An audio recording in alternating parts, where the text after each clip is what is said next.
Hello, everybody.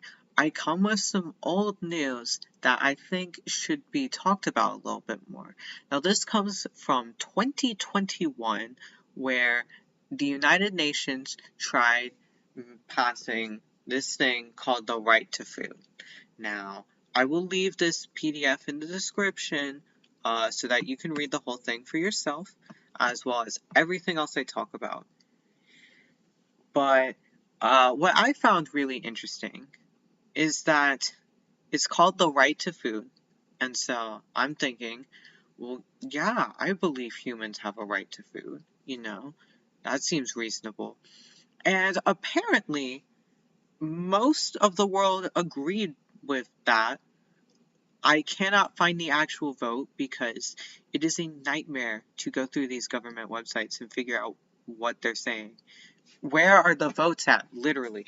But the most important thing that I saw from a few different sources is that every single person, every single country, excuse me, supported this bill except for two: Israel, which abstained, and of course, your favorite, the United States.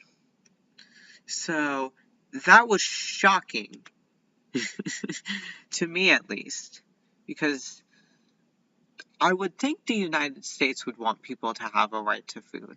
But the United States was very kind, and so they put out this explanation to explain why they were the literal only person to vote no. Although I'm pretty sure an abstain works like a no. I don't know. Um, not, I am not the most well versed in the United Nations, but here you can also read this. I will put this in the description. It's much shorter than the bill itself, but there are basically three reasons on why the US decided not to vote in favor of this bill. So, first, it contains many unbalanced, inaccurate, and unwise provisions. I'm including this as a reason, even though it's more so feels like a thesis statement, but there's no thesis, so it's not that. They take issue against it not providing any solutions, which it probably doesn't. I mean, it is the United Nations.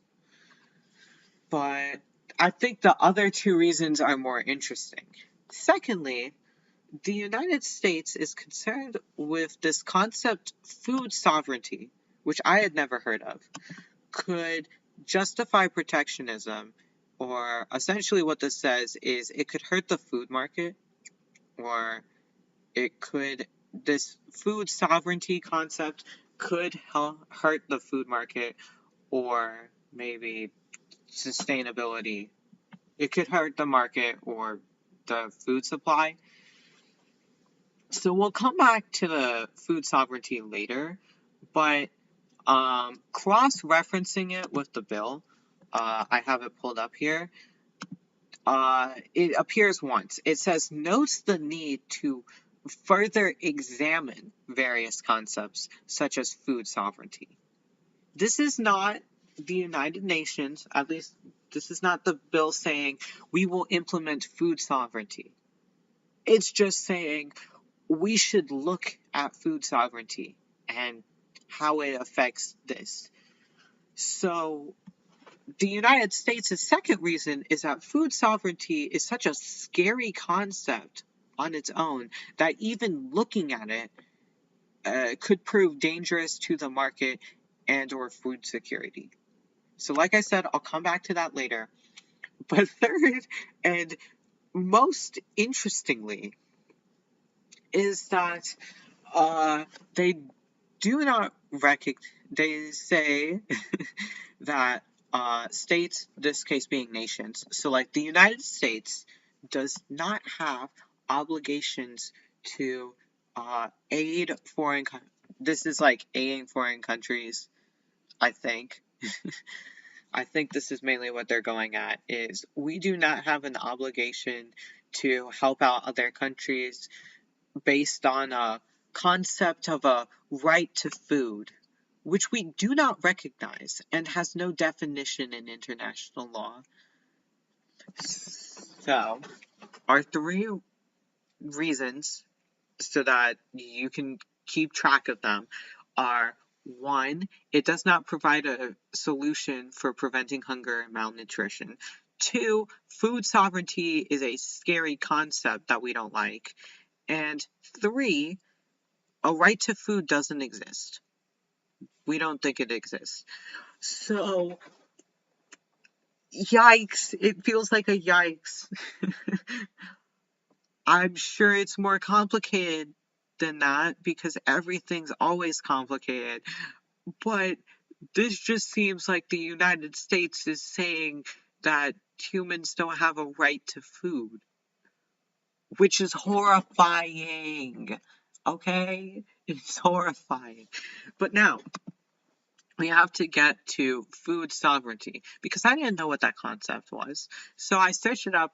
I look at the old Wikipedia page and I see food sovereignty is a food system in which the people who produce, distribute, and consume food also control the mechanisms and policies of food production and distribution. In other words, the people who make the food, the farmers, control the means of production. Ugh.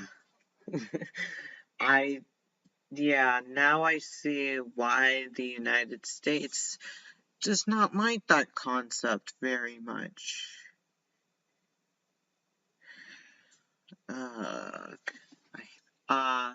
Before I go, I just want to mention the North Korea